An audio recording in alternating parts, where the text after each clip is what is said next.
Permíteme subirla.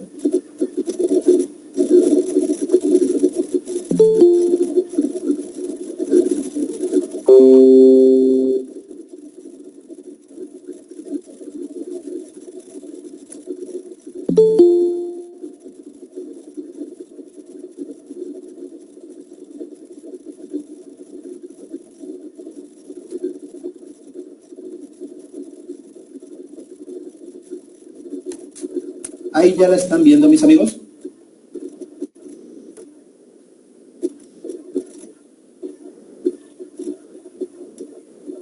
Buenas noches, sí se ve la presentación. Excelente, muchísimas gracias. Diríamos aquí a lo que te truje, Chencha, decir, pues vamos a darle.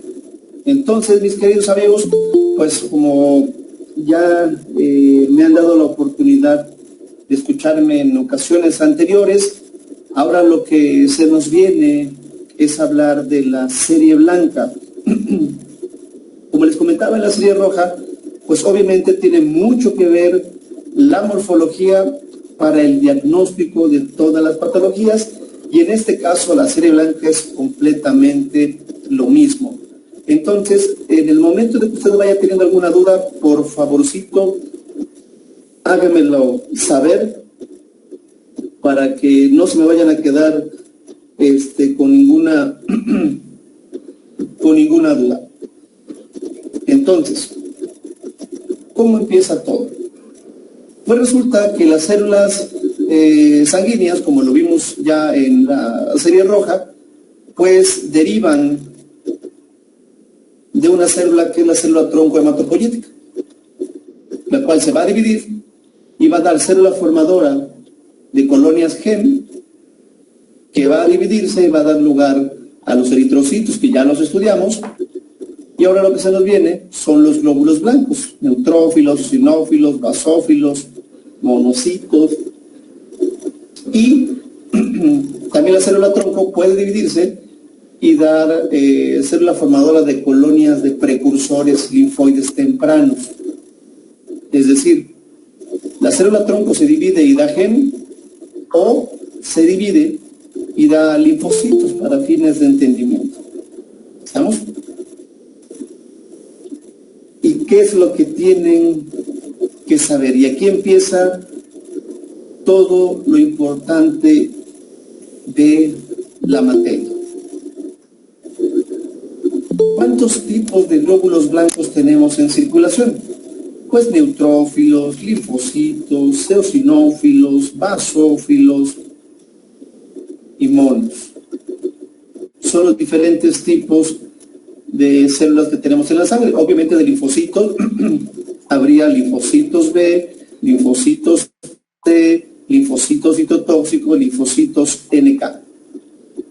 Entonces son diferentes tipos de células, aunque realmente en la práctica usted lo que dice son linfocitos, porque es un diferencial común y corriente. Y aquí quiero que ya empiecen, ya nos conocemos, ya estamos entre cuates. Me gustaría que pues se quitaran esa pena de activar su micrófono y compartir sus respuestas a lo que yo les voy a preguntar. Esto es con el afán de que esto sea interactivo y que se cree un lazo más acá chido en la plática, para que no sea nada más unidireccional, sino que sea bidireccional, de aquí para allá y de allá para acá. Entonces la pregunta es la siguiente: ¿cuál de todos esos diferentes tipos de glóbulos blancos, cuál de todos cumple su función en sangre?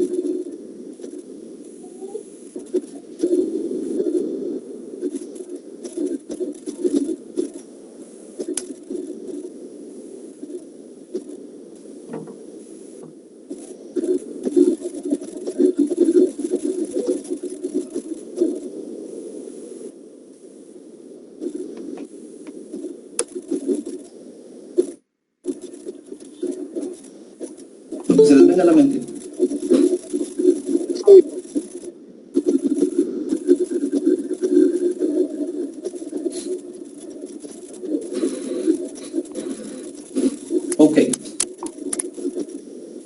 Apúntele. Todos, doctor. ¿Todos? No le escuché, Kivita, perdón, ¿todos?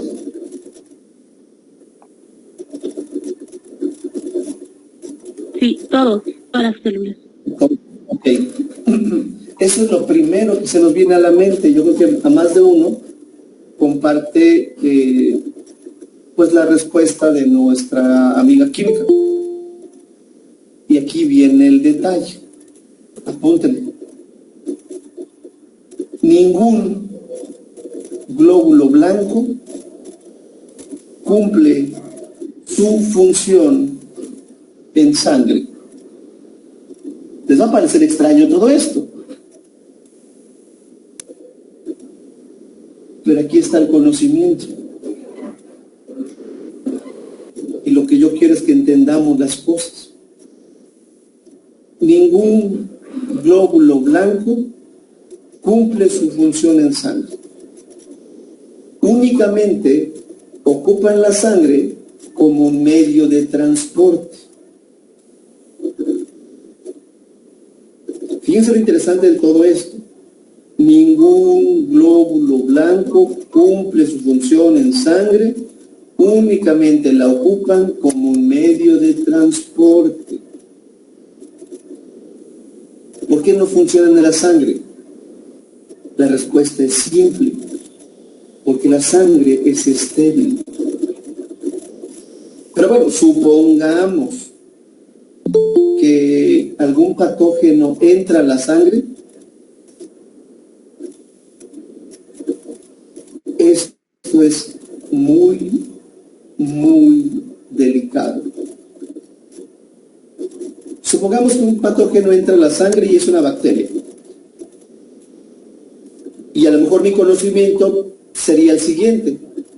Pues si la bacteria entra a la sangre, pues no hay bronca, porque ahí están los neutrófilos, y los neutrófilos son los que me defienden de las bacterias. Entonces yo diría, ay hijo, qué mal estás. Los glóbulos blancos no te van a defender. No como quisiéramos. ¿Por qué? Porque la sangre es fluida. Y el mismo flujo sanguíneo va a hacer que la bacteria se vaya moviendo. Y que no sea un medio propicio para que el neutrófilo fagocite y pueda eliminar a la bacteria. En sangre se tiene glucosa, se tiene hierro. Para fines prácticos vamos a decir que la sangre es un caldo, un medio enriquecido para cultivos bacterianos. Por circulación, la bacteria llegaría a cualquier órgano y tejido, lo cual se convertiría en un proceso de sepsis. Y cuando un paciente tiene un proceso de sepsis, aquí en México decimos, te llamabas Marta, se puede morir. ¿Por qué? Porque se va a activar la coagulación intravascular diseminada, que no es más que la exageración del cuerpo o la respuesta del cuerpo a un agente infeccioso. Entonces hay que quitarnos de la cabeza eso, que los glóbulos blancos funcionan en la sangre. No es cierto. Va a ser complicado una bacteria en la sangre, un virus, un hongo. Es completamente complicado para el ser humano tener este tipo de microorganismos circulando. Entonces, ¿para qué están en la sangre si ahí no van a servir? Para movilizarse a cualquier parte del cuerpo. Porque apúntele, las infecciones se dan en los tejidos.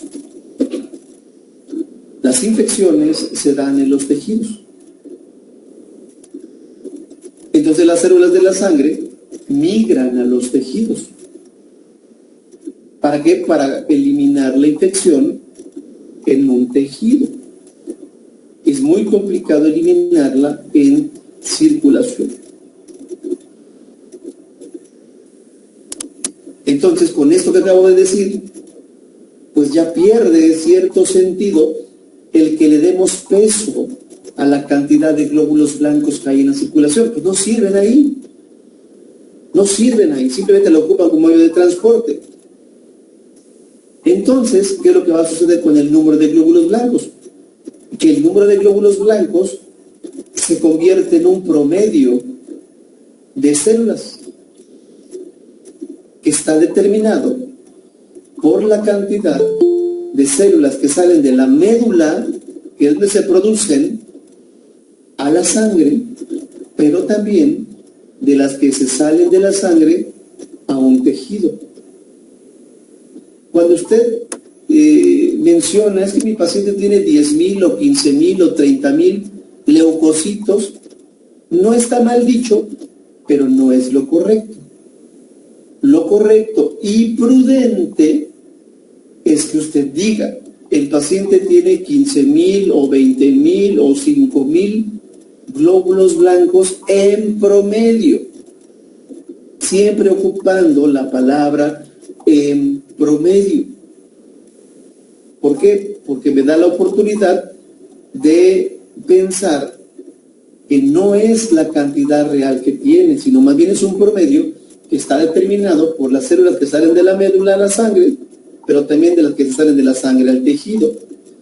Es decir, las infecciones frecuentemente tienen aumento de glóbulos blancos, pero depende el número de células en circulación de la evolución de la infección. En una fase aguda de la infección, los glóbulos blancos son altos. ¿Por qué? Porque habría más salida de células de la médula a la sangre que de las que se salen de la sangre al tejido. Entonces el promedio es hacia arriba. Pero conforme la infección va avanzando en tiempo, en un orden cronológico, esos glóbulos blancos no sirven en sangre, ya lo dijimos. Simplemente migrarían a la zona de infección. Entonces, posteriormente, los leucos empezarán a disminuir. ¿Por qué? Porque entonces se van a empezar a salir más de la sangre al tejido. Y entonces el promedio vendría hacia abajo.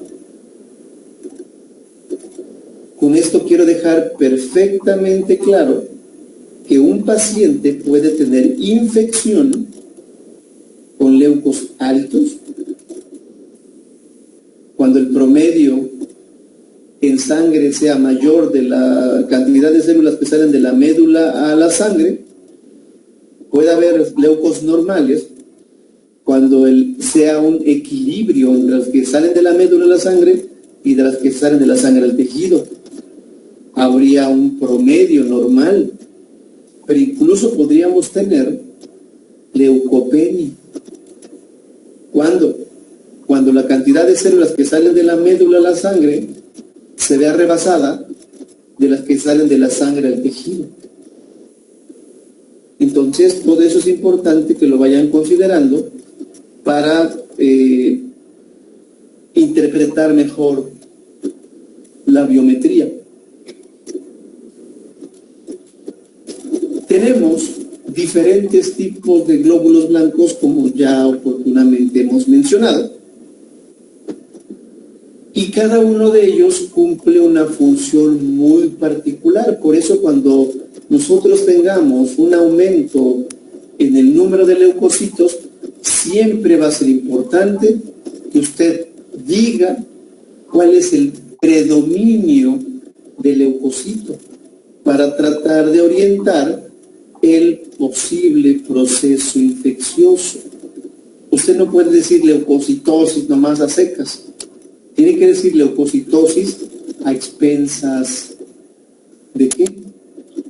Y resulta que los neutrófilos serían células que tienen la función de eliminar bacterias, hongos. Los eosinófilos de eliminar parásitos. Porque así comúnmente les digo, parásitos. Pero lo correcto serían metazoarios, gusanos. Los linfocitos contribuyen a la eliminación de virus, bacterias, hongos, protozoarios, etcétera, etcétera. ¿Cómo? Gracias a la producción de anticuerpos que veremos después.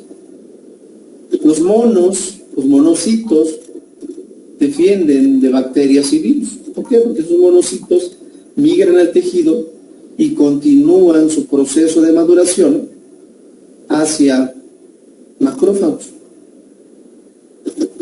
Y los basófilos son importantes porque estos tienen la función de vasodilatar y anticoagular. Como ya nos vamos a meter con las infecciones, es aquí donde usted tiene que tener conocimientos también, pues, concretos de hemostasia.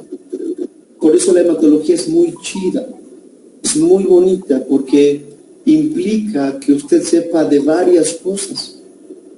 Lo dije desde Serie Roja, hacer las biometrías, o hemograma, porque hay lugares donde dicen hemograma, pues es fácil, es meter la muestra del equipo, el equipo cuenta y ya. No requiere usted ser un genio para procesarla. Pero sí necesita tener un conocimiento importante, porque la verdadera chamba, el verdadero trabajo de todo el personal de laboratorio empieza cuando el equipo arroja resultados. Y entonces empieza a hacer análisis de cuántos glóbulos blancos, cuántas plaquetas, cuántos eritos, cuánta hemoglobina. Eso es todo. Por eso no es conveniente que se fraccionen las biometrías. Voy a hablar por lo que yo conozco de mi país, ¿no? México. En México no es extraño que los amigos doctores pidan una fórmula roja. Es decir, que el laboratorio reporte nada más hemoglobina y eritrocitos y volúmenes y concentraciones y ya. Pero la culpa de que esto suceda, pues no es del doc, es del químico por permitir esto. Yo parto de la idea de que las biomes se hacen completas o mejor no se hacen. Es un sinsentido ser fraccionada la biometría, porque todo se lleva con todo. Broncas de la roja repercuten en la blanca, broncas de la blanca repercuten en la roja, broncas con las plaquetas repercuten en todo. Por eso no es conveniente que se fragmenten las biometrías. Se hacen completas, punto. Si no, no vamos a entender absolutamente nada. Y ojo con lo que estoy diciendo, Esto que acaba de poner en esta diapositiva, ya lo dije, y de aquí parte todo. Ojo, porque yo nomás se las paso al costo. Yo nomás la paso al costo. Y algún día, no es por salarlos, no es por echarle la sal, decimos acá en nuestro país México, pero algún día les va a tocar alguna situación donde exista un amigo doctor que les diga, químico, échele ganitas, químico. Mire, fíjese, no sé cómo trabaja, la verdad. Es que fíjese que tengo un paciente que ayer tenía 10,000 glóbulos blancos y hoy usted le reporta 50,000, químico. Y si hay algo que le enchila al químico, que le molesta al químico, es que le cuestionen su trabajo. Y entonces su respuesta no debe ser, o no debe ser, nada más decirle, no doctor, fíjese que pues la pasé 3 veces en el equipo y las 3 veces me dio igual, bueno, casi igual. Eso quiere decir que su equipo está chido. Eso quiere decir que su equipo funciona bien. Pero esa no es respuesta. Su respuesta tiene que ser, ¿por qué no? No, químico, es que mire, eso es mucha la diferencia de 10,000 a 50,000 de un día para otro. ¿Por qué no? Dígame, ¿por qué no puede ser eso? Y doctor seguramente va a decir, es que es mucha la diferencia, químico, entiéndame. Y usted tiene que ser terco en decirle, ¿por qué no? ¿Se imagina usted, mi querido Galeno, mi querido doctor, esto que le voy a decir? ¿Sabe usted cuántas miles de divisiones tienen las células en la médula? Pues quién sabe, son miles, doctor.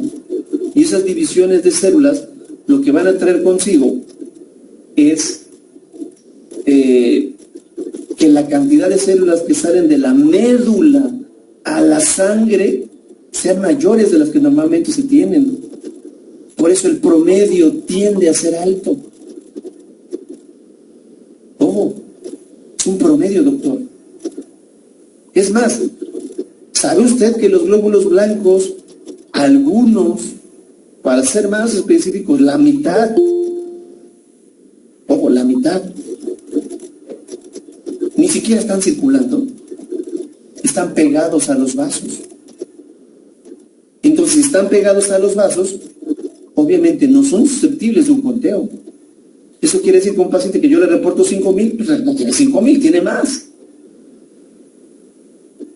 ¿Por qué? Porque hay células que están pegadas al endotelio. Los neutrófilos se pegan a los vasos sanguíneos.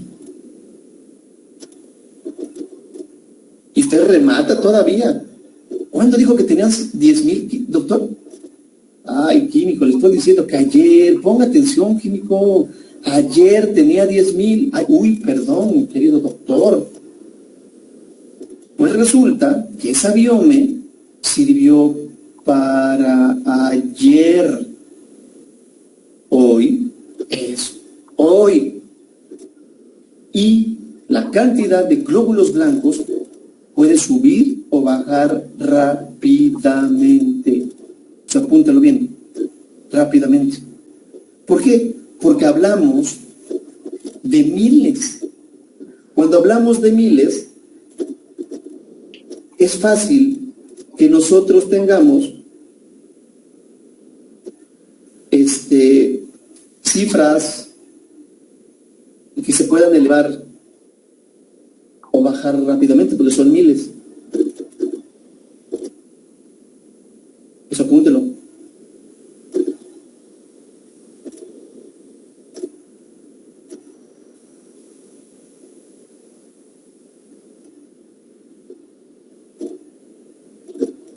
Suben y bajan rápidamente. Oiga, pero es que en la mañana tenía tanto y en la tarde tanto. Pues es lo mismo. Es que en la noche y en la mañana es lo mismito, vaya. No se casen con la idea de que los glóbulos blancos son la verdad absoluta. Por favor, no se casen. Y en la medida de sus posibilidades, háganselo saber a los doctores. Es más, por ejemplo, un paciente que se acaba de fracturar 1,000 huesos porque tuvo un accidente, le hace usted la biopsia y tiene un montón de glóbulos blancos, 30,000, 50,000. ¿Qué pasó? La fractura de una cantidad importante de huesos libera cantidades brutales de adrenalina que van a despegar los leucocitos que normalmente estarían pegados, ahora se despegan. Y entonces ahora sí son susceptibles de un conteo. Entonces un paciente accidentado frecuentemente tiene leucos por arriba de los 20,000. Ni se infectó, nada, simplemente es la inflamación y la liberación de adrenalina. Por eso es importante que usted sepa clínica. No vaya a ser que diga 30,000 blancos. Uy, es una infección. No, espérate. La orden dice fracturas. Ok. Entonces, esa elevación de glóbulos blancos es por la inflamación y la lesión que sufrió el paciente, Simón. ¿Sí? Ok. Sí, porque pues, yo creo que los tenía normales, ¿no? Sí, tenía glóbulos blancos, normales. Nada más que el accidente, pues, favorece este tipo tipo de situaciones. Ahora, para entender mejor las infecciones, voy a tratar de hacerle una clasificación para que sepan cuál es el mecanismo por el cual producen enfermedad. Y entonces hay varios tipos de microorganismos que se conocen como microorganismos de proliferación extracelular, o más bien microorganismos piógenos. Y aquí entran estreptococos, estafilococos, neumococos, Neisseria, cándida. Aquí ya tenemos un hongo, por ejemplo. Entonces, es prudente decirle mejor microorganismos de proliferación extracelular, piógenos. Piógeno quiere decir que induce la formación de pus. ¿Todas las bacterias son patógenas? No todas. Solamente un grupo muy selecto ya se volvió rebelde. Hace millones de años, lo que existió primeramente sobre la faz de la Tierra, pues no fuimos nosotros, obviamente, fueron bacterias. Y entonces las bacterias tenían un mundo para ellas y no se preocupaban de absolutamente nada. ¿Había alimento para todas? Sí. ¿Podrían vivir en armonía? Sí. Pero la evolución trajo como consecuencia la aparición de otros microorganismos que evolucionaron, obviamente, y que entonces empezaron a tragar a las bacterias. Si nosotros lo trasladamos hasta nuestra actualidad, tendríamos bacterias y neutrófilos, tendríamos bacterias y macrófagos, y entonces un grupo, vuelvo a decirlo, muy selecto de bacterias como el género Streptococcus, Estafilococo, se cansaron de ser tragadas. Esa es la verdad. Ya no quieren que sean tragadas, al menos tan fácilmente. Entonces estos microorganismos evolucionaron y crearon una membrana que es rica en carbohidratos, que cuando se hidrata se vuelve resbalosa. Es como querer agarrar un pez con la mano. Aquí tiene usted su pez, lo acaba de sacar del río o del mar. Quiero que intente agarrarlo con las manos sin nada en ellas. Supongo que usted se imagina, no, pero lo agarro y se me resbala y incluso se cae. No pregunten. No pregunten. Esto es lo que sucede en estos tipos de microorganismos, que no se dejan fagocitar tan fácil, porque no son susceptibles a poder llevar a cabo este proceso. Aparte, han creado resistencia a las enzimas que tienen los macrófagos para destruirla. Entonces, ¿quién va ganando? Pues en teoría ellas, porque sí causan infección, sí causan enfermedad, pero nosotros también evolucionamos y entonces aparecieron linfocitos B y linfocitos T, o tenemos linfocitos B y linfocitos T, que en conjunto van a producir anticuerpos que se van a pegar a la membrana de estas bacterias o incluso hongos, favoreciendo a la fagocitosis. Es decir, si yo quiero agarrar el pez con las manos, a lo mejor es muy complicado, pero si yo agarro una lanza y se la atravieso al pez, pues ahora sí, ya atravesado con una lanza, tengo de dónde agarrarme para poder capturarlo. No pregunten. Le pego anticuerpos que son como tenedores para que el macrófago y el neutrófilo, que tienen receptores para la fracción constante de los anticuerpos, pues puedan fagocitarlo más fácil.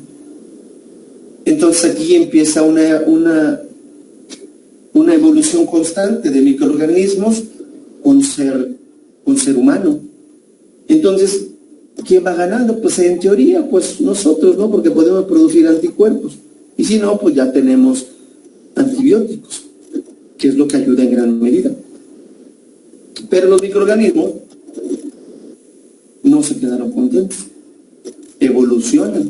Y entonces aparecieron microorganismos que vamos a mencionar como microorganismos de proliferación intrafagosómica. Y aquí entran Mycobacteria tuberculosis, lepra, histoplasma, leishmania, cryptococcus, otro tipo de microorganismos que sugiero que me lo aprenda yo por el tipo de mecanismo por el cual producen infección. Pues resulta que estos microorganismos se dejan tragar. Así. Se dejan tragar. Entonces yo macrófago, por ejemplo, oye, ¿tú qué eres? No, pues soy histoplasma, ¿no? Leishmania. ¿Te puedo comer? ¿Tienes algo que te proteja de la fagocitosis? No. No. O sea, ¿te puedo comer? Sí, hombre, vamos, dale, cómeme. ¿No vas a poner resistencia? No, hombre, tú dale. Bueno, pues te como. Pero no leyeron la letra pequeña que dice: tú me comes y yo que te parto todo lo que se llama sistema microtubular. Tú me tragas, yo te destruyo por dentro. Es lo que quiero decir. ¿Cómo? Sí, una vez que una célula fagocita algo, lo mete en un saco membranoso que se llama fagosoma. Y los gránulos que tienen las células se fusionan con el fagosoma para formar el fagolisosoma. Pero si yo parto el sistema de red de microtúbulos que movilizan a los gránulos, no puedo formar fagolisosoma. Por lo tanto, ese microorganismo no puede ser eliminado. ¿Qué va a pasar? Pues como no lo puedo matar, se reproduce al interior del fagosoma y esa célula está destinada a morir. Y entonces la infección se empieza a propagar. ¿Quién va ganando? Pues estos microorganismos. Pero, afortunadamente, tenemos linfocitos del subtipo CD4 inflamatorios que producen interferón gamma, que le devuelve la capacidad a mis células de fusionar los lisosomas o gránulos con el fagosoma, pues favoreciendo la eliminación del microorganismo. Claro, siempre y cuando tenga CD4, ojo con eso, siempre y cuando tenga yo CD4 inflamatorios activados, que es la etapa final de maduración. Oye, ¿y si yo soy un paciente con VIH? No, pues ya valió todo. Porque entonces vas a tener infecciones mucho más severas. Más adelante les mostraré una infección por histoplasmosis. Es más, les adelanto de una vez, ya que ando mencionando esto. Apúntele, todo paciente que ha desarrollado histoplasmosis,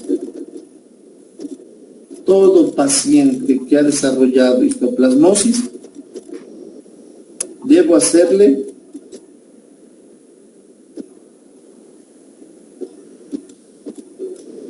ojo, VIH.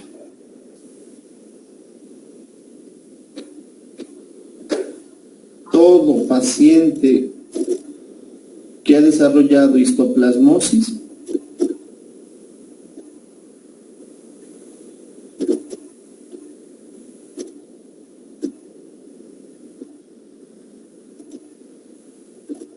tengo que hacerle una prueba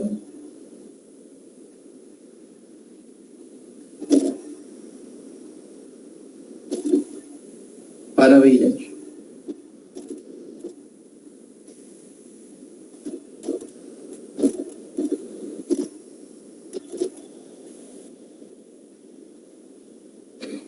Ya después veremos eso otra vez.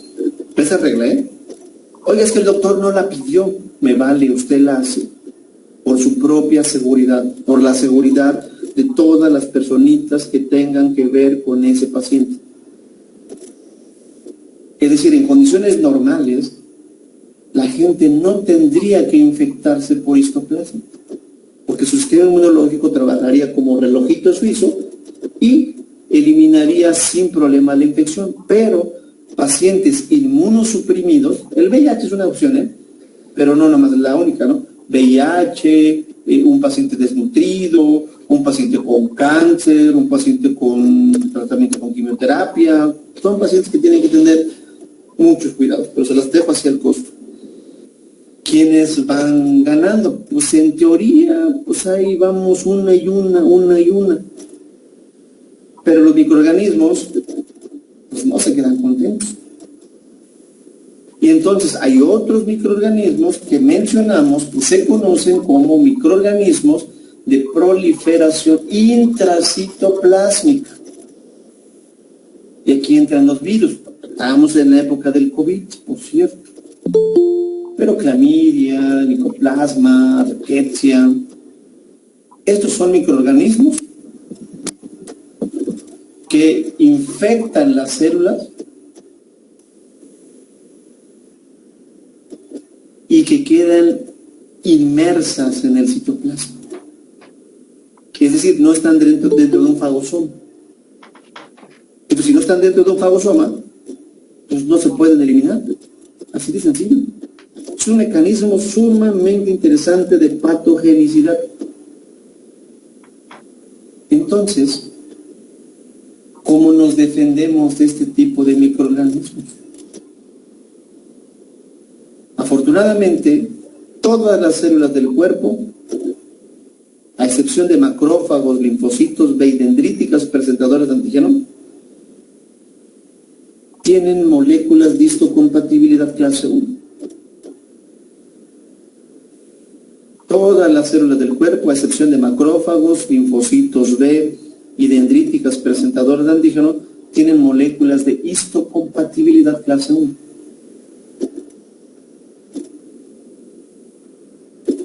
Que cuando una célula se infecta con algún virus o este tipo de microorganismos, la célula es capaz de expresar al microorganismo en esas moléculas de clase 1 y presentarlas en la membrana. Y como es una molécula de clase 1, hay un subtipo de linfocitos que reconoce las moléculas de clase 1. Y eso se llaman linfocitos citotóxicos, o incluso las NK. Y la función de un citotóxico o una NK es matar. Punto, ya no pregunta, llega y mata. ¿Han escuchado ustedes el refrán? Bueno, no sé si allá en mucho país aplique, pero aquí en México decimos, muerto el perro, se acabó la rabia. No pregunten. ¿Cómo nos defendemos de las infecciones virales? Matando a las células infectadas con virus. Es decir, una infección viral se autoelimina. Claro que en ese ínter, que no la puede eliminar, la infección puede salirse del control y obviamente causar la muerte de la gente. Pero mientras tengo un sistema que me defiende de las infecciones virales, y son linfocitos citotóxicos, linfocitos NK, la combinación de linfocitos B, T, se producen anticuerpos, se forman complejos antígeno-anticuerpo. El chiste es que tengo un mecanismo para poder eliminarlos.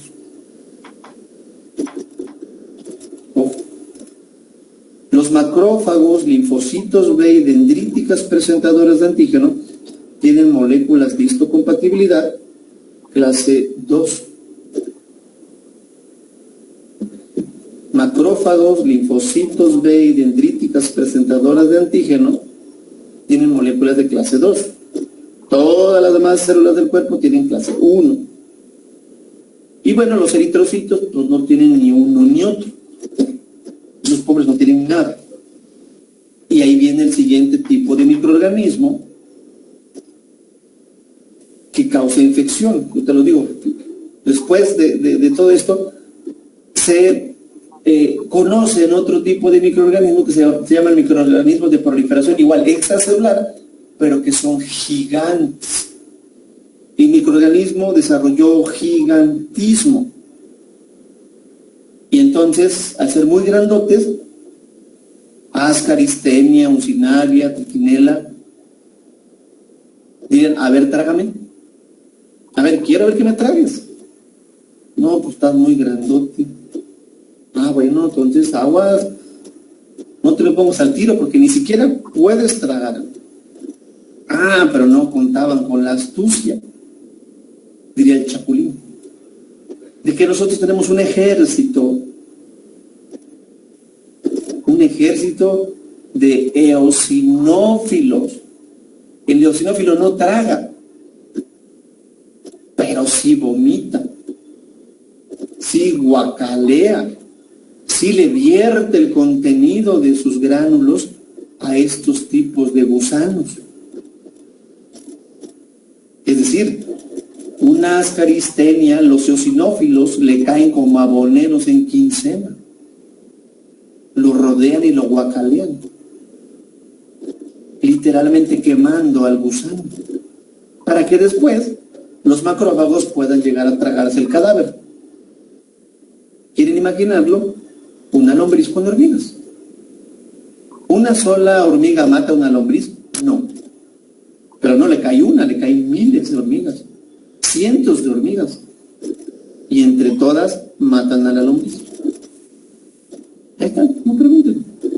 Así de sencillo. Siempre hay un mecanismo de evolución de los microorganismos y siempre hay un mecanismo de respuesta de nosotros. Y ahora sí, era lo que les decía. Hay microorganismos que se fueron hasta las máximas consecuencias y dijeron, a ver, ¿creo una membrana? No. ¿Me mete el fagosoma y me salgo? No. ¿Me quedo en el citoplasma? No. ¿Soy grandote? No. Y entonces algunos microorganismos dijeron, no, claro, sí, ya sé, vamos a infectar a los glóbulos rojos. Total, esos pobres cuates no tienen ni moléculas de clase 1 ni moléculas de clase 2. Sí, es un buen mecanismo. Y ahí está Plasmodium. Ahí entra el bendito y maldito Plasmodium. Uno de los agentes infecciosos que más muertes causan en el mundo, señores, se llama Plasmodium, causante del paludismo. Claro, no todo, ¿verdad? El falciparum es el mortal. Pero fíjense qué interesante, un microorganismo que infecta los glóbulos rojos y pone al cuerpo de cabeza. ¿Por qué? Porque el glóbulo rojo pues no tiene ni moléculas de clase 1 ni moléculas de clase 2. Pero entonces el Señor, ¿verdad?, de allá arriba, nos puso un vaso, el órgano vaso, que es un filtro, que permite la autolimitación del Plasmodium. Claro, si es Vivax, Ovale, Malaria, pero si es Falciparum, se pasa por el arco del triunfo el vaso. ¿Por qué? Porque es el único tipo de Plasmodium que ha evitado el paso por el vaso. Plasmodium falciparum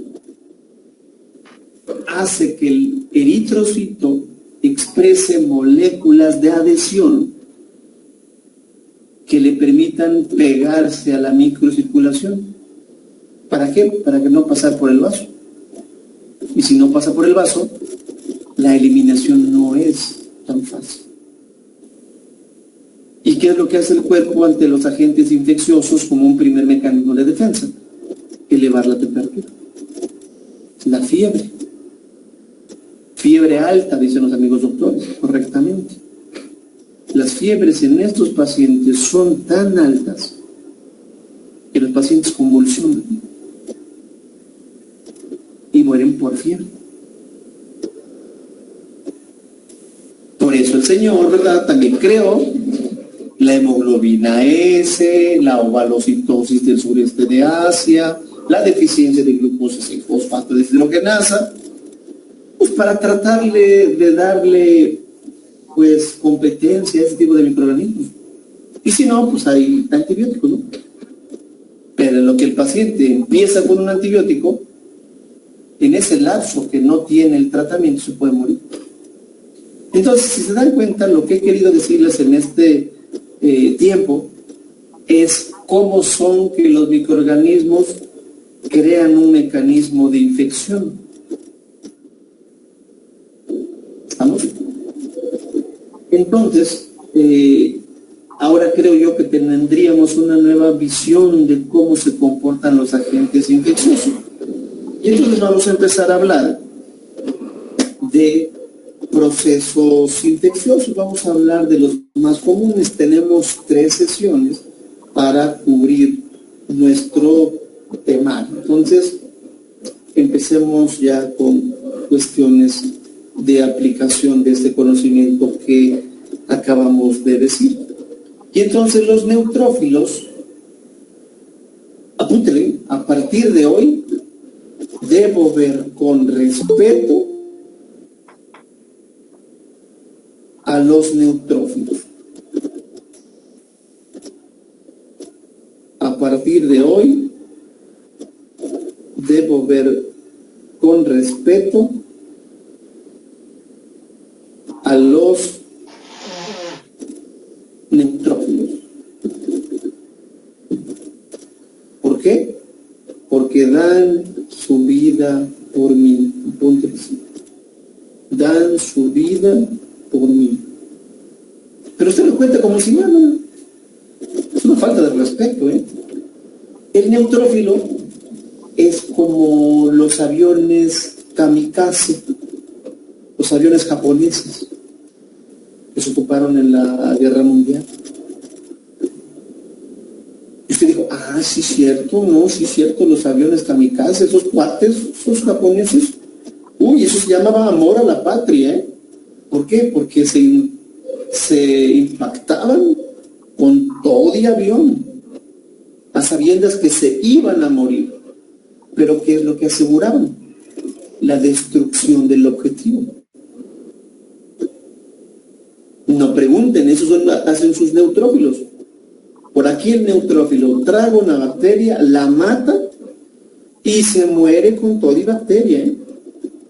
Pero ya cumplió su chamba. Dio la vida por nosotros. Hizo una falta de respeto que cuando usted haga su diferencial, hasta teclea rápidamente la teclita del neutrófilo. Es más, usted por aquí teclea una vez, 2, 3, 4, 5. Vamos a guardar un minuto de silencio en honor a todos los neutrófilos que acaban de dar su vida por mí. Los neutrófilos tienen mucopolisacáridos que son gafetes, marcadores, identificadores de las enzimas lisosómicas. Una enzima lisosómica, por definición, es aquella que está diseñada para destruir, para degradar. Y obviamente hay un gen para enzimas lisosómicas. Hay elastasa, colagenasas, lipasas, hidrolasas, etc. Les decimos enzimas lisosómicas como un nombre genérico, pero son varias cosas, varios tipos, pues. Entonces resulta que cuando nosotros sacamos la copia del gen para esa proteína, el RNA mensajero, que es la copia fiel de la receta, se le pega un mucopolisacárido ácido. Es un gafete, un marcador, un identificador, para que los ribosomas, que son la fábrica donde se producen las proteínas, la cocina de las proteínas, pues, lo que identifican es ese marcador. ¿Para qué? Para que ese ribosoma que identifica la receta, que es de una enzima lisosómica, ese ribosoma va y se sienta literalmente en el retículo endoplásmico rugoso. Y entonces la proteína no la produce libre en el citoplasma, más bien la produce para dentro del retículo endoplásmico rugoso. Y entonces así queda delimitada de los demás organelos de la célula. Y ya aprovechando el punto, apúntenle. en el retículo endoplásmico rugoso,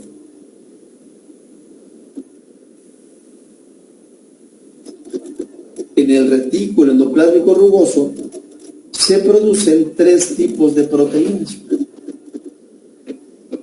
En el retículo endoplásmico rugoso se producen tres tipos de proteínas. Las proteínas de secreción, por ejemplo, la albúmina, los anticuerpos, los factores de coagulación, por ejemplo. Proteínas de secreción. Esa es una. Dos, proteínas que son integrales de membrana. Anticuerpos que son receptores, por ejemplo, proteínas como por ejemplo en el caso de los glóbulos rojos, anquirina, anquirina, banda 3.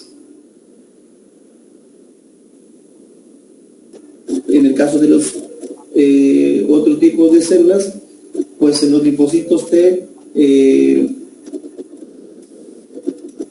receptor de células T, es decir, proteínas que son parte integral de la membrana. Y tres, las enzimas lisosómicas. Las enzimas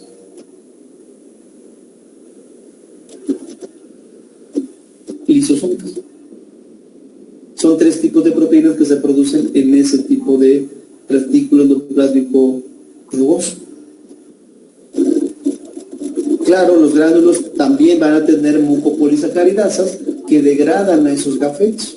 Cuando empieza a madurar el neutrófilo, hay un blasto, un promiel, un miel, un meta, van segmentado. Empiezan a aparecer gránulos que se pintan de color rojizo. Eso después se los explico cuando hablamos de leucemias. Que son gránulos primarios, que se ven de color rojizo o morado, porque tienen precisamente gránulos que son con contenido de mucopolisacáridos, que eventualmente se van a degradar y se convierten en gránulos neutros. Por eso se llama neutrófilo, porque tiene gránulos neutros. ¿Qué es lo que le pasa a esos gránulos? Pierden el color. No pierden el contenido, pierden el color por acción de las mucopolisacáridas. Es importante esto, porque después veremos algo que tiene que ver con colores. Los gránulos también tienen hidroperoxidasa, una enzima muy importante porque se produce hipoclorito, que está asociado a la destrucción de cándida, por cierto. Contienen enzimas lisosómicas que ya lo mencionamos. Los gránulos secundarios del neutrófilo, unos son los primarios y otros son los secundarios, son cosas completamente diferentes. Contienen lactoferrina, que es una proteína secuestradora de hierro. ¿Con qué función? Que cuando un macrófago o un neutrófilo, específicamente el neutrófilo, fagocita una bacteria, los gránulos secundarios se fusionan con el fagosoma y le dicen a la bacteria, presta para la orquesta el hierro. El quitarle el hierro rompen el ciclo energético de la bacteria para que oponga menos resistencia a la destrucción y a la muerte. Que por cierto, la leche materna también tiene lactoferrina, por eso un bebé lactando desarrolla microcitosis hipocromía, que es fisiológica a la lactancia. El neutrófilo también tiene proteínas catiónicas dentro de los gránulos que lesionan la membrana. Tienen enzimas, que ya los mencioné, elastasa, colagenasa, lipasas, proteasas, para que cumplan correctamente su función. Y entonces, ahora sí, empecemos a entender mejor las infecciones. Paciente femenino de 4 años puede ser de 20, de 30, de 50, es indistinto a la edad, que tiene tos, fiebre, mialgias de más de 6 días de evolución, dolores musculares. Y entonces uno dice, a ver, tiene 13,9 de hemoglobina, chido. Tiene 238, chido. Leucos 13,000, mira, 13,900. Están por arriba del valor de referencia, que en este caso por la edad, el sexo y la altura debieron ser máximo 11,000. Sin embargo, tengo 13.900, lo cual habla de una leucocitosis. Pero de esos leucosaltos, el 90% son neutrófilos. Y un niña, no tiene predominio de segmentados, debería tener predominio de linfos. Es decir, las poblaciones están invertidas. Esto sugiere que esta pequeñita, con esa neutrofilia, tenga una infección por bacterias. Que bueno, ya hoy en adelante le diríamos microorganismos piógenos, para que puedan ser varias posibilidades. Y se le realiza el frotis. Y quiero que noten que los neutrófilos tienen gránulos de color rojizo, incluso vacuolas, que no deberían de tener. Esto es lo que conocemos como, ese ya es otro caso, como granulaciones azurófilas, que anteriormente se le llamaban granulaciones tóxicas. Y estas granulaciones azurófilas, miren, son la evidencia de que el neutrófilo maduró muy rápido. Tan rápido que no le dimos tiempo a las mucopolisacaridasas de degradar a los mucopolisacáridos. Por eso el color del gránulo persiste hasta la etapa final de maduración. Y es importante que usted lo reporte. También incluso quiero que noten que se ven estos huecos, que en realidad son vacuolas, que también son importantes de mencionar. ¿Por qué? Porque esas vacuolas citoplásmicas son vacuolas que contienen plasma, que fueron estimuladas gracias a una producción de interleucina 1. Los macrófagos producen en las infecciones más importantes grandes cantidades de interleucina 1, que le dicen al neutrófilo: ¿sabes qué, carnal? La infección está dura, quiero que te prepares, quiero que te enciendas, que te actives, para que cuando salgas al tejido empieces a tragar en rápido. Para que me entiendan, es que aquí en México aplican algunas cosas, pero no sé si apliquen en su país. Aquí en México sería una forma de decirlo así. Dice el macrófago, le diría al neutrófilo, dice la bacteria que se la pelas. Es un mal ejemplo, perdón por las expresiones, pero me van a entender. Aquí en México dice que se la pelas, quiere decir que le hace los mandados, pues. Que no sirves, que te va a matar, que eres un cualquiera. Una ofensa, para que me entiendan. Entonces el neutrófilo recibe el mensajito, que es la interleucina 1, y su respuesta es, dice que se la peló. ¿Así dice? Vamos a ver si es cierto. Entonces el neutrófilo se hiperactiva y son tantas las ganas de salir a un tejido a matar y de tragar, que lo que traga es plasma. Esto habla de una hiperactivación. Incluso es algo poco perceptible, pero es importante que tenga una buena óptica, una tinción decente, pero no se alcanza a ver aquí. En esta región existe una pequeña sutileza de color azulito. Aquí,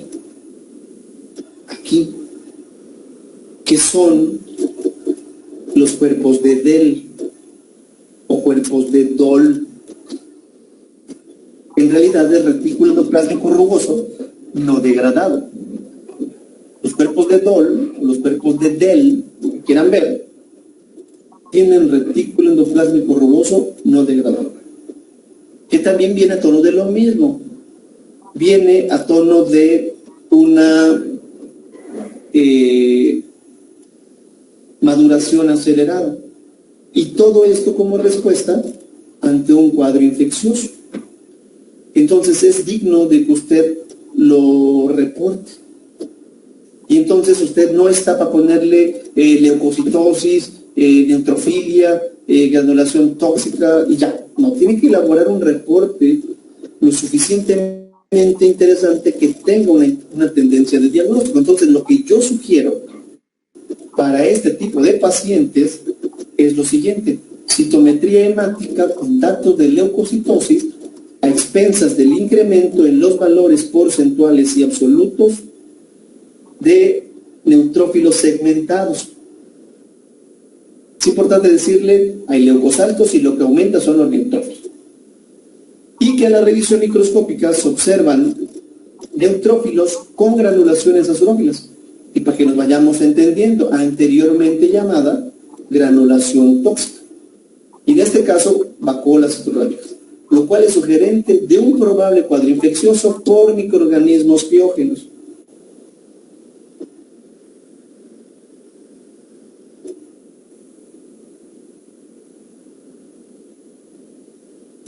Entonces lo que le queda al amigo doctor,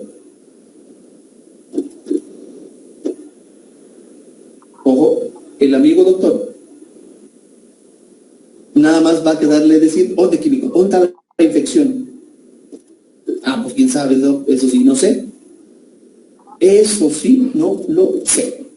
¿Por qué? Porque muchas veces no tengo la clínica. Claro que usted me dice que es una persona que tiene tos, pues yo pensaré que la infección está en el ducto respiratorio, ¿no? Una infección respiratoria. O si se tiene problemas para orinar, le arde al momento de miccionar, pues a lo mejor la infección está en vías urinarias.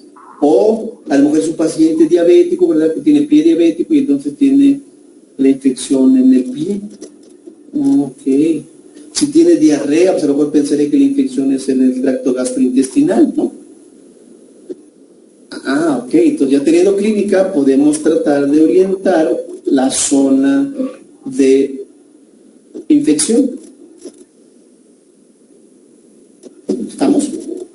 Y entonces, pues lo que les dije durante este tiempo de la charla es que nosotros debemos de centrar nuestra atención no nada más en el tanto de cantidad de células que tengan los pacientes, porque ya quedamos que un paciente puede tener la infección con leucos altos, con leucos normales, con leucos bajos, todo dependiendo del tiempo de evolución de la infección. Es decir, los glóbulos blancos no son la verdad absoluta. Eso hay que dejárselo bien claro a los amigos doctores, como tampoco, ojo, existe un criterio que me diga, ok, leucos altos, de aquí para acá es infección y de aquí para acá ya leucemia. Eso no existe. Y en México no es extraño que diga, tienes 50,000, uy, es leucemia. Espérate, no manches, estamos chupando tranquilo. No te aloques tan gacho. Porque lo único que hacen es confundir a la gente. Si de por sí los padres o el mismo paciente ya se siente mal, como para que yo todavía lo acabe de tronar psicológicamente. La mente es poderosa, la mente es poderosa. Usted le puede decir probable leucemia, el paciente no entiende probable, el paciente entiende leucemia. Y por cierto, jamás y nunca de los jamases se les vaya a ocurrir mencionar reacción leucemoide. Es un mal nombre que solo confunde a la gente. Ojo, confunde a la gente. Reacción leucemoide, al menos en mi país, es que el paciente tiene un montón de glóbulos blancos y que tiene formas inmaduras en la sangre. No sé ustedes, pero yo escucho reacción leucemoide Y a mí lo que se me viene a la mente es como que le quiere agarrar la leucemia. No. Una reacción leucemoide que ni siquiera es el nombre correcto, o ni siquiera, hagan de cuenta que nunca escucharon nada. Nomás les voy a decir lo que quiere decir. Quiere decir que ese paciente está produciendo una cantidad aumentada de glóbulos blancos y que la infección es lo suficientemente fuerte que el cuerpo, que la médula, tiene que expulsar prematuramente algunas células que no han terminado su maduración. ¿Como cuáles? Como los mielos, como los metamielos, que no son más que la respuesta del cuerpo a un cuadro infeccioso muy fuerte. Y que la cantidad es aumentada, sí, por el mismo proceso infeccioso. Que se observan células inmaduras, sí, pero por el mismo proceso infeccioso, que no tiene nada que ver con una leucemia. Aguas, ¿eh? No vaya a ser que me encuentre esta persona loca y que piense, células inmaduras, uy, esto es leucemia, no, rápido que lo manden ya a cancerología y que le empiecen a dar quimioterapia, porque entonces lo que van a hacer es matar al paciente. No va por ahí la cosa. Por eso hay que estar perfectamente entrenados en la capacidad de interpretación morfológica, numérica y clínica. Edad de los pacientes, las infecciones en los niños son más escandalosas, mucho más escandalosas. Entonces, con esto quiero decir, mis amigos, hay que tener un conocimiento concreto, prudente, para poder decirle al doctor lo que uno piensa. Entonces, no me gustaría que usted dijera, incluso que mencionara células inmaduras, eso no sirve. Usted me dice cuáles, en qué cantidad, porque todo eso va a asociarse a una interpretación global. O una interpretación global. Ahora, ya prácticamente para ir terminando nuestra sesión de hoy, cuando hay un proceso infeccioso, es interesante saber cómo saben las células dónde se tienen que salir. Y la respuesta es fácil. Cuando hay un agente infeccioso en un tejido, hay células en los tejidos que son fagocíticas, que son los macrófagos, que no son las especialistas en matar bacterias, pero pues como ya están ahí, pues no les queda otra más que entrarles aquí. Pero el macrófago piensa, yo trago bacterias, yo trago microorganismos piógenos, pero no soy el especialista, ¿eh? Entonces yo voy a llamar a los especialistas que son los neutrófilos. ¿Cómo los voy a llamar?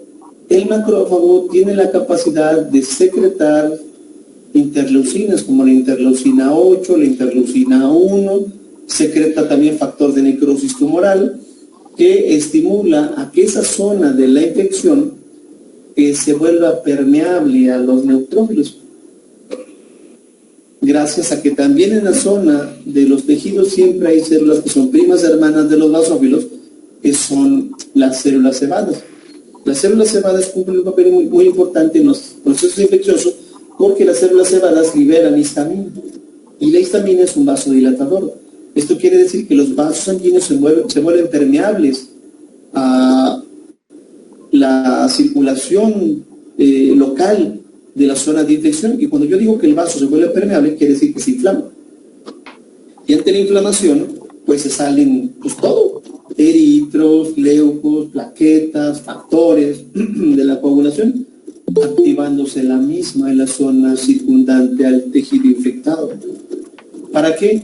Para que se forme una especie de dique de fibrina para que el patógeno ya no se siga movilizando en el tejido infectado, para controlar la infección, pues.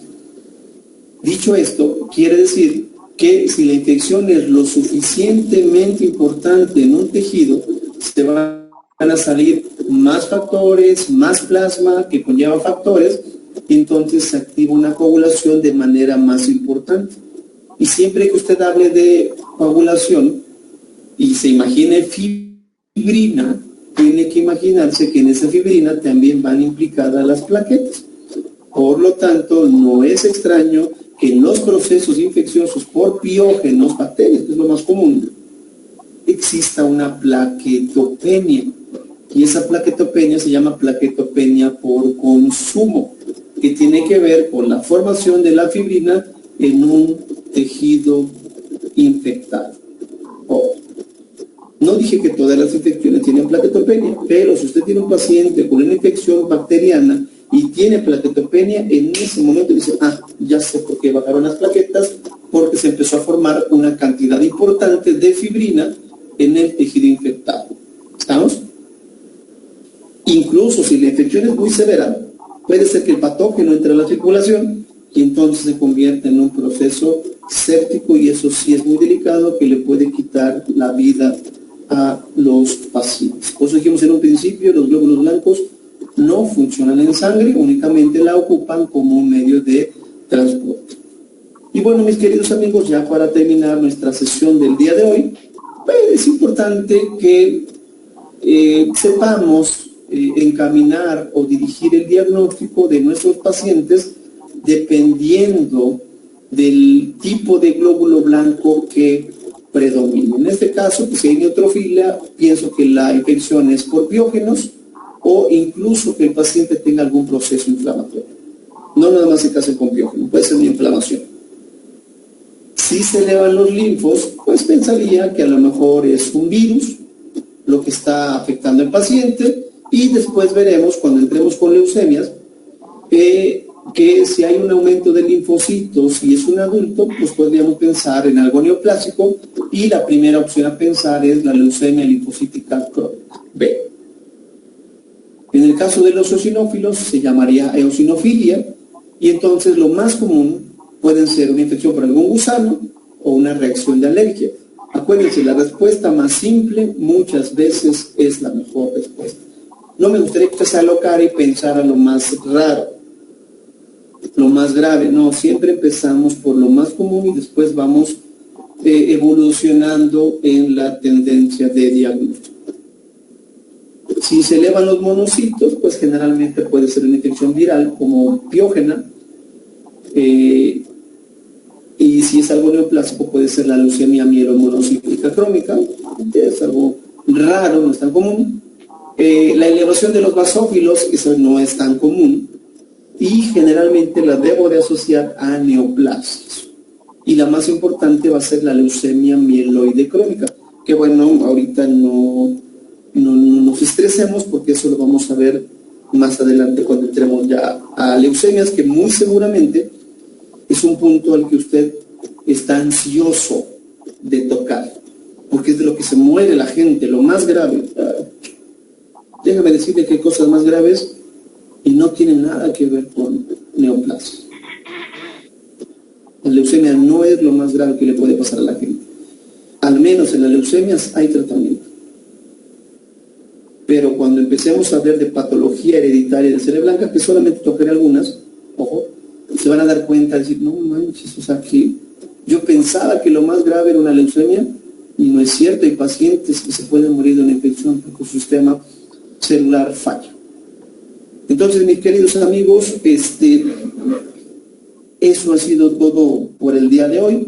Vamos bien en tiempos en el temario. Mañana veremos infecciones por gusanos, infecciones virales, y entraremos a ver otros procesos de infecciones como histoplasmosis, leishmania, paludismo, para después ya culminar con la patología hereditaria de serie blanca.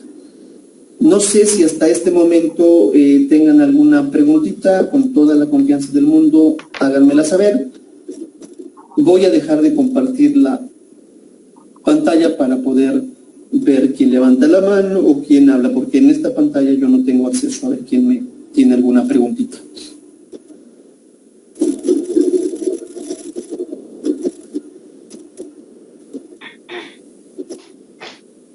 Entonces, mis amigos, ¿alguna preguntita?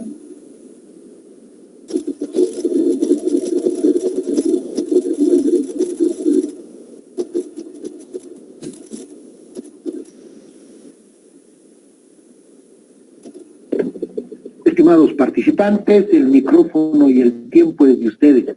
Si desean, pueden levantar la manito o activar directamente su pregunta mediante el micrófono o enviar al chat cualquier duda para consulta con nuestro químico Emanuel. El tiempo es de ustedes. Gracias, amigo. Preguntitas, mis amigos, con confianza.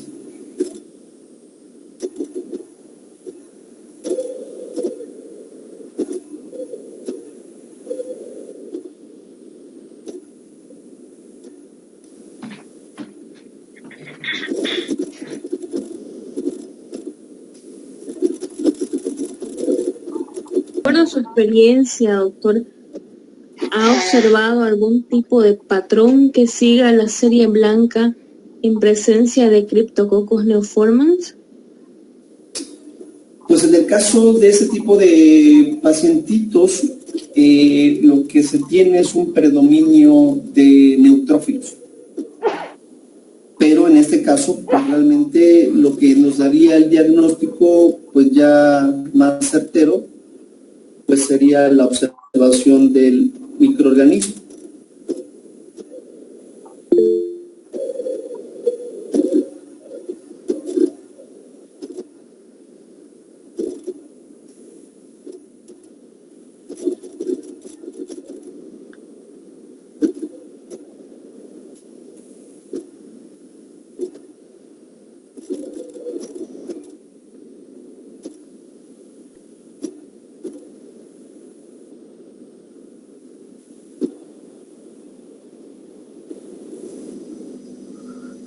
Buenas noches. Una consulta en cuanto a la forma tal vez de reportar que es forma de cruces o presencia para lo que es las granulaciones tóxicas. Tal vez si está en desuso lo que son las cruces, doctor, o esa sería mi duda. Fíjese que bueno, hay guías, bueno, nosotros nos podemos basar en las guías internacionales, en lo que no es que estén mal, simplemente yo no estoy tan de acuerdo en que pongamos cruces sin aterrizar en algo muy particular. Entonces yo sugiero que se pongan abundantes, escasos, predominio de tal tipo de glóbulo blanco, pero siempre haciéndole punto muy enfático a la sugerencia de diagnóstico y mencionar, no sé, el agente patógeno puede ser un piógeno. No estoy de acuerdo, y eso a título muy personal, ocupar cruces. Es mejor ocupar el término abundantes, escasos, moderados, que viene a tono de lo mismo, pero ya es más fácil de integrar en un enunciado de diagnóstico. Está bien, muchas gracias. De nada, a sus órdenes.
Preguntas, mis amigos.